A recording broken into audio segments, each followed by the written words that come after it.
Praise lord brothers and sisters. ఈరోజు దేవుడు మనతో ఈ షార్ట్ మెసేజ్లో ఏం మాట్లాడుతున్నాడంటే, కీర్తన గ్రంథము 118 కీర్తన 1వ అధ్యాయం.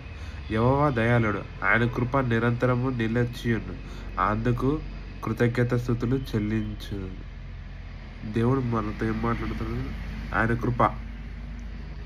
కృప ఎప్పుడు మనతో ఉండాలి, నిరంతరముగా ఉండాలి అన్న, నిరంతరముగా మనం చేయాలన్న ఆయన కృప మన మీద ఉండాలి. అంటే మనం ఏం చేయాలి? దేవుడికి కృతజ్ఞత స్తుతులు చెల్లించాలన్న. మెయిన్గా దేవుడు అడుగుతున్నాడు ఏమని? కృతజ్ఞత స్తుతులు. అంటే ఈరోజు ఇచ్చినందుకు మీకు వందనాలు ప్రభువా, ఈరోజు మా కుటుంబం అంతట్లో మమ్మల్ని కాచి కాపాడాడు. మార్నింగ్ లేసిన ప్రభువా ఈరోజు మాకు ఇచ్చారు, మన నైట్ అయినా ఈ రోజంతట్లో మమ్మల్ని కాచి కాపాడాడు అంటే దేవుడికి ఏం చేయాలి? మనం కృతజ్ఞత స్తుతులు చెల్లించాలి. దేవుడు మన కుటుంబాన్ని కంటి కాపలాగా దేవుడు కాపాడుతున్నాడు. మనకి ఏ అవసరం దేవుడు తీర్చుతున్నారు. అందుకే మనం ఏం చేయాలి? దేవుడికి కృతజ్ఞత స్తుతులు చెల్లించాలి. దేవుడికి కృతజ్ఞత స్తుతులు నిజంగా చెల్లించాలన్నా ఉంటుంది.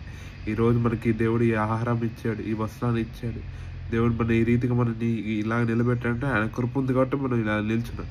అందుకే నిరంతరం మనతో ఉండాలి, నిరంతరం మనకు అవసరాలు తీరాలంటే దేవుడికి అనిత్యం థ్యాంక్స్ గాడ్, థ్యాంక్స్ అనే దేవుడికి కృతజ్ఞత స్తుతులు చెల్లించాలి. దేవుడు కూడా నాకు మీకు వందనాలు ప్రభు, అయితే మమ్మల్ని ఈరోజు అంతా కాచి కాపాడు ప్రభు అని దేవుడికి కృతజ్ఞత స్తుతులు చెల్లించాలి. మనం ఏ అవసరాలు ఉన్నా దేవుడిని అడగాలి. అందుకే దేవుడు కంపల్సరీ తీర్చుతానికి రెడీగా ఉంటాడు. మన అవసరాలు తీర్చే దేవుడు, మనల్ని కాపాడే దేవుడు. మరి ఈరోజు ఇలాగ నిలబెట్టుకున్నందుకు దేవుడికి మనం ఏం చేయాలంటే కృతజ్ఞత స్తుతులు చెల్లించాలి.